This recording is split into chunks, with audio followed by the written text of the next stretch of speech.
We all know how the Ukrainian crisis is being covered in U.S. mainstream media. Here's the latest twist, courtesy Fox News. The only way the United States can have any effect in this region and turn the tide is to start killing Russians by killing so many Russians that even Putin's media can't hide the fact that Russians are returning to the motherland in body bags. Disgusting. What's worse is that many Americans think Fox is actually news. German coverage is hardly more objective. Remember these fake pictures of a so-called Russian invasion of Ukraine by ZDF? Well, this cover from Der Spiegel. And then this. A sensational revelation today. Putin himself said that he personally planned, ordered and oversaw the annexation of Crimea, which was the first violent unilateral redrawing of a border in Europe since World War II. He said he had been planning it for a long time. The difference here is that many Germans see through the lies. A poll by German public broadcaster NDR has found that 63% of Germans have little or no confidence in the Ukraine reporting by German media. Of these 63%, almost every third thinks their reporting might be one-sided or not objective.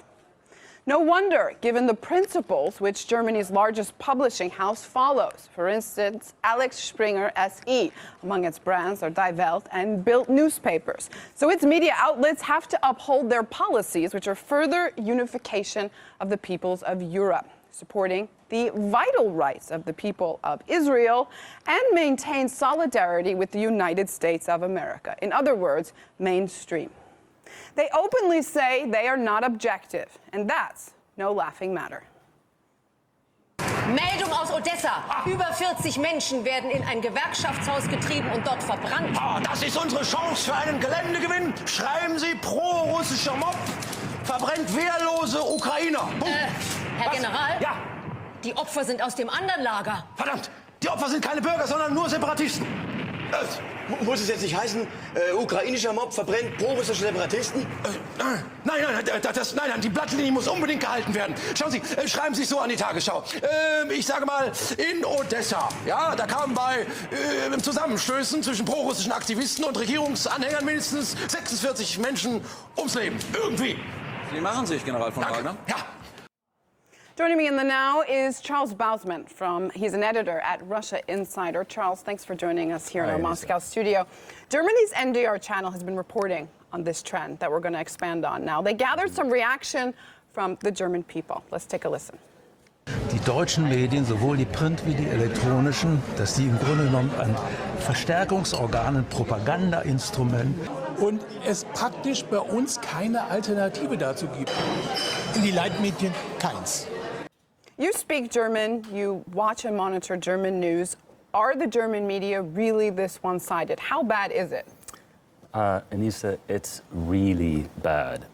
My publication is a media criticism publication, and we look at what people are writing about Russia all over the world. And we think that the Anglo media, American and UK media, is really bad. Well, German media, I would estimate as being twice as bad, 2 times worse. I mean, it's funny. I sometimes watch German TV, and I think I'm watching like a comedy show or something, like a satire. Like people are, because they're so ridiculously over the top, lying about everything, and it's extreme. It's really extraordinary. You think that this can't be real, essentially. Is this just about Ukraine? No, it's about Russia in general. It's about everything connected with Russia. But there was a significant ramp up last summer when the Ukraine crisis broke out. How do Germans express their anger apart from comments on social media? I understand that there's somewhat of an uprising happening. Yeah, it's really interesting. It's almost like the propaganda went into overdrive last summer, and they didn't factor in that Germans might say, hey, we're not going to buy this anymore. And that's exactly what's happened. There's been a small explosion of alternative websites that point out these things, that complain publicly. Their readership is growing dramatically. The readership on the main German media is going down. People are filing complaints, people are filing lawsuits. I mean, it's a widespread thing, and it's widely discussed. And German society is agitated about this. Have they managed to change anything so far? These publications, these big broadcasters, I assume they realize that there's been a shift in public opinion. They have to see this. So are they reacting? They're reacting a little bit in that they're sort of trying to apologize and say, well, we didn't do it right, but then the next day come out and do it again. And I think what you see happening is that they really are sort of driven by sort of very strong interests that are pushing a line. And they know that if they back off on that line, German public opinion could really, really start to shift. It's already shifting, but they're like between a rock and a hard place, okay?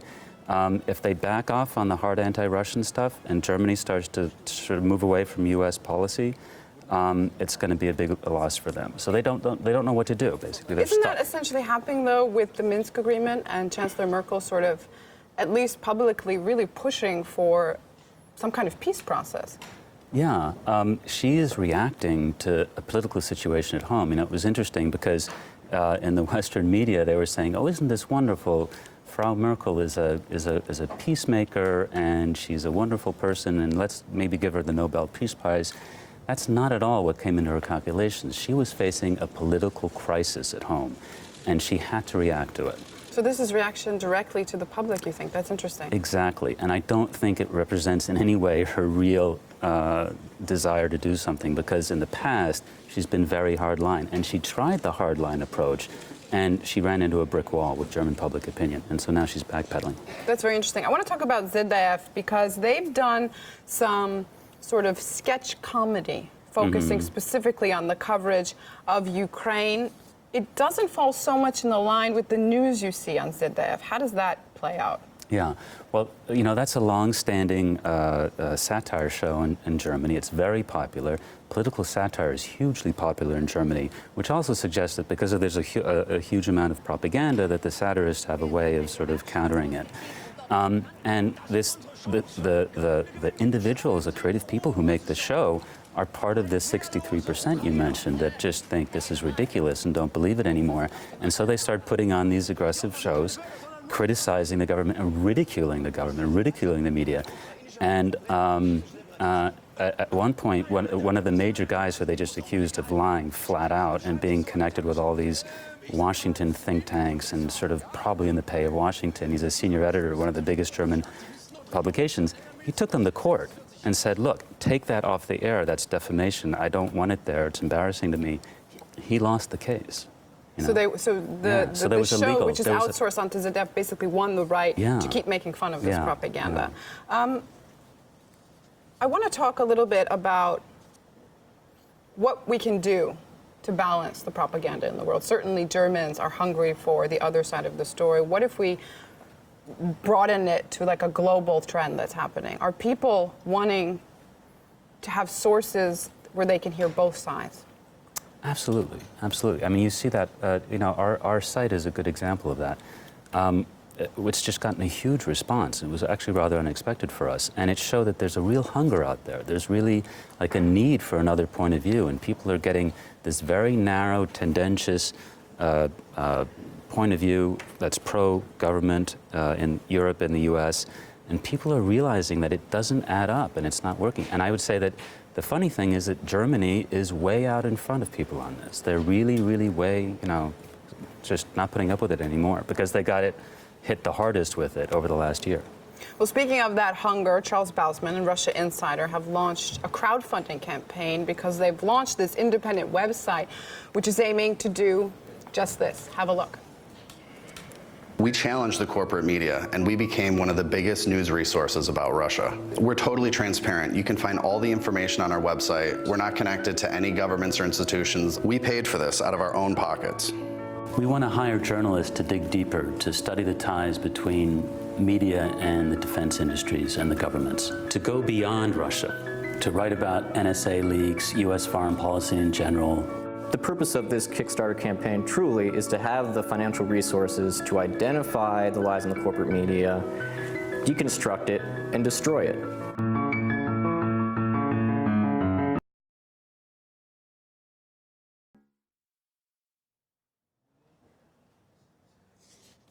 Russia Insider Kickstarter has launched. It's on its third day. It seems to be doing pretty well. Why should people donate, Charles?